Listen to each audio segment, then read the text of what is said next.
ولا تموتن إلا وأنتم مسلمون. Assalamualaikum warahmatullahi wabarakatuh. Alhamdulillah nahmaduhu wa nasta'inuhu wa nastaghfiruhu wa na'udzu billahi min syururi anfusina min sayyiati a'malina. May yahdihillahu fala mudilla lahu wa may yudlilhu fala hadiya lahu. Asyhadu an la ilaha illallah wahdahu la syarika lahu wa asyhadu anna Muhammadan abduhu wa rasuluhu la nabiyya ba'da. Sahabat Al-Muslimun TV yang selalu dirahmati oleh Allah, dan semoga Allah terus memberikan kita taufiknya untuk kemudian tetap meniti jalan Shiratal Mustaqim ini. Kembali kita mengkaji di Al-Muslimun TV ini. Kali ini kita akan mentakhrij sebuah hadis yang kemudian hadis ini terpakai menjadi sebuah kaidah fikih di dalam hasanah Islam. Hadis itu berbunyi, Mastama'al halalu wal haramu illa ghalabal haramu al halala. Jadi tidaklah berkumpul antara yang halal dengan yang haram, kecuali ghalabal haramu al halala, kecuali yang haram itu akan mengalahkan yang halal. Nah, hadis ini sering disandarkan kepada Nabiullah Muhammad SAW di dalam beberapa tulisan-tulisan yang tersebar, terutama tulisan yang istilahnya terjemahan yang dalam bahasa Indonesia. Ternyata setelah kita kemudian mengecek kepada sumbernya, jadi hadis ini sering dikatakan diriwayatkan oleh Imam Asyuyuti di dalam kitab Al-Jami'us Shaghir, sebuah kitab takhrij yang memang tidak menuliskan syaratnya. Nah, di dalam Jami'us Shaghir ternyata juga kemudian tidak ada sanadnya, dan kita merujuk kepada riwayat Imam Al-Baihaqi di dalam kitabnya, yaitu As-Sunan Al-Kubra. Di dalam situ juga kemudian disebutkan sanad, tapi kemudian sanad itu tidak menyambung kepada Imam Baihaqi. Artinya Imam Baihaqi mengambil dari catatan ulama sebelumnya atau dari kitab ulama sebelumnya. Ternyata setelah kita cek, adalah puncaknya itu hadis ini diriwayatkan oleh Imam Abdul Razzaq As-San'ani. Imam Abdul Razzaq As-San'ani ini memiliki sebuah kitab yang disebut dengan Musannaf Abdul Razzaq, atau ulama lain menyebutnya Musnad Abdul Razzaq. Musannaf Abdul Razzaq ini kitab yang sangat tebal. Jadi dia ada yang dicetak dalam bentuk 24 jilid, ada yang 30 jilid. Yang saya punya di rumah itu sekitar 21 jilid beserta fihrisnya. Nah, jadi hadis ini puncaknya sanadnya ada di dalam kitab Musannaf Imam Abdul Razzaq. Nah, hadis ini ternyata tidak bersumber dari Nabi. Ternyata disandarkan kepada sahabat yang mulia, yaitu Abdullah bin Mas'ud. Jadi hadis ini dikatakan bahwasanya ini adalah ucapan Abdullah bin Mas'ud.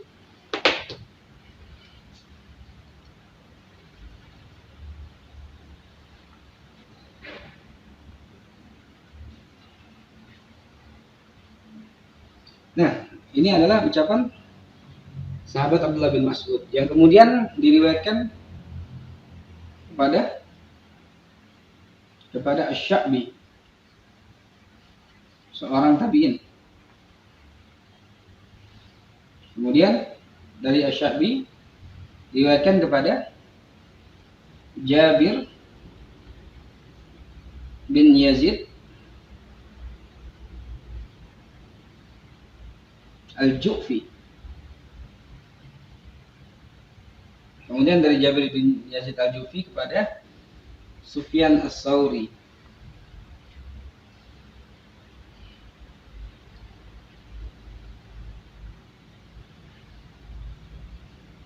Kemudian dari Sufyan As-Tsauri barulah diriwayatkan oleh Imam Abdul Razzaq As-San'ani.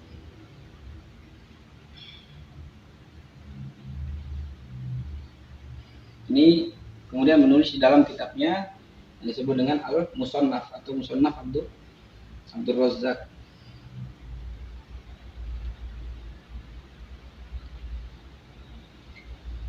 Jadi Beginilah gambaran sanad yang kita telusuri. Kita menelusuri mulai dari Jami' Shagir, ternyata tidak ada. Kita cari di dalam kitab-kitab usul fikih juga tidak menuliskan sanadnya, karena kaidah hadis ini dibuat menjadi kaidah. Kita banyak mencari di kitab-kitab usul fikih juga tidak menyebutkan sanadnya, malah menyebutkan riwayat Imam Al-Baihaqi. Kita cari di dalam Sunan Al-Kubra, riwayat Imam Baihaqi, ternyata menyebutkan dari Abdul Razak As-Sanani, kemudian ke Sufyan Ats-Tsauri, kemudian ke Jabir Al-Ju'fi, kemudian ke Sa'bi, kemudian ke Abdullah bin Mas'ud, baru disampaikan pada itu. Nah, ternyata Abdul Razak As-Sanani dengan Imam Al-Baihaqi tidak bertemu zaman. Artinya Imam Al-Baihaqi mencatat dari kitab Imam Abdul Razak As-Sanani. Artinya memang sanadnya cuma ini saja. Nah, jadi kita mau bahas sedikit sanadnya.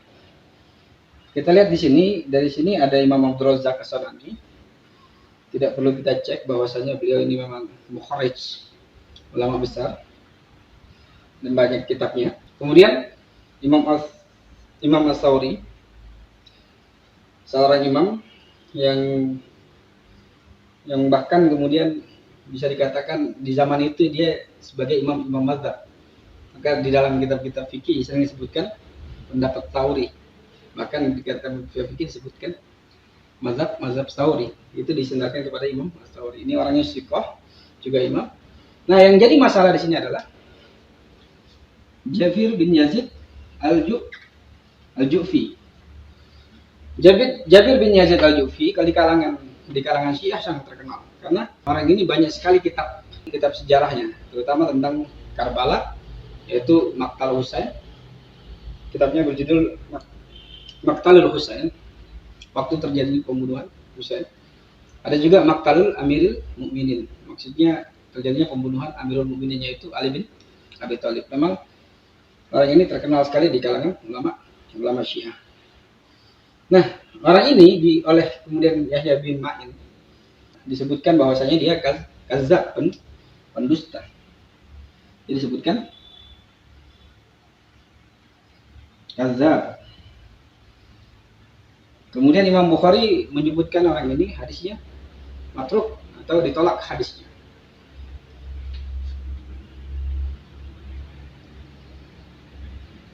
Imam Daraqutni, Imam Nasai juga mengatakan matrukul hadis orang ini.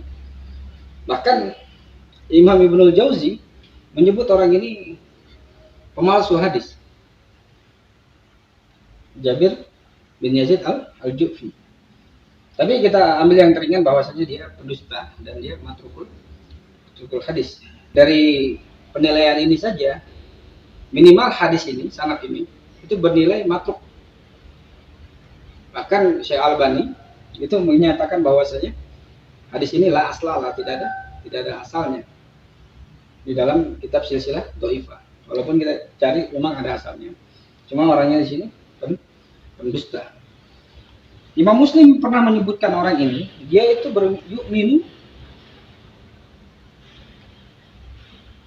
yu'minu bir raja'ah. Orang ini beriman terhadap raja'ah. Raja'ah itu kalau di dalam bahasa Indonesia reinkarnasi. Biasanya orang yang meninggal, atau kalau dia wali atau imam, dia nanti akan kembali ke dunia dan menjadi imam dalam bentuk lain. Nah, ini keimanannya Jabir bin Yazid Al-Ju'fi. Nah, di sini juga kita lihat ada sini dari Jabir bin Yazid Al-Ju'fi, dia menerima dari Asy-Sya'bi. Biasa kita sebut Amir Asy-Sya'bi. Ini seorang tabi'in yang menerima dari Abdullah bin Mas'ud. Ternyata setelah kita cek, ternyata Asy-Sya'bi ini yang lahir di zamannya Khalifah Umar bin Khattab. Khalifah Umar bin Khattab itu tidak pernah meriwayatkan hadis dari Abdullah bin Mas'ud. Artinya masih kecil sekali waktu itu. Untuk kemudian Abdullah bin Mas'ud kemudian wafat. Jadi tidak pernah menerima hadis dari Abdullah bin Mas'ud. Artinya hadis ini selain kemudian ada pendusta di sini juga terjadi terputus atau kita sebut dengan munqati, ya. Nah, demikianlah kemudian takrij hadis dari hadis yang berbunyi mastama halal wal haramu illa ghalabal haramu wal halal. Ghalabal haramul halal. Nah, namun hadis ini oleh para ulama usul fikih dijadikan lafadznya dijadikan sebuah kaidah fikih. Jadi di dalam usul fikih itu ada dua kaidah. Yang pertama kaidah usul atau kaidah lugawiyah. Kaidah usuliyah itu adalah kaidah lugawiyah yang membahas tentang am, khas, mutlak, muqayyad, kemudian mujmal, bayan, mustarok, macam-macam tentang lafaz. Nah, ada yang disebut dengan kaidah terapan, yaitu kaidah fikih. Jadi kaidah yang kemudian tidak perlu kemudian dibahas panjang-panjang nasnya, tapi kemudian langsung diterapkan. Nah, kaidah yang dihasilkan dari hadis ini, dipinjam lafadznya dari hadis ini oleh para ulama, yaitu berbunyi iza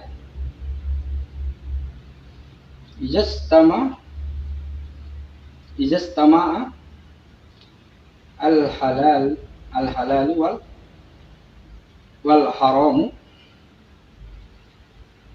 gulibal haram. Jadi apabila berkumpul antara yang haram dan yang halal, maka yang dimenangkan adalah yang haram. Ini kaidah yang dihasilkan dari lafaz ini. Kenapa para ulama tidak mengambil langsung aja lafaz yang ini? Mastama halal wal haram illa ghalabal haram al halal. Sebab teks ini adalah teks berbentuk pembatasan hasar. Tidaklah berkumpul antara yang halal dengan yang haram, kecuali yang haram itu akan mengalahkan yang halal. Jadi kalau berkumpul antara yang halal dengan haram pasti haram. Kalau menurut teks ini sudah dibatasi. Jadi ada pakai nafi di sini. Kemudian ada pakai istisna. Nafi bertemu dengan istisna akan menjadi hasar, pembatasan.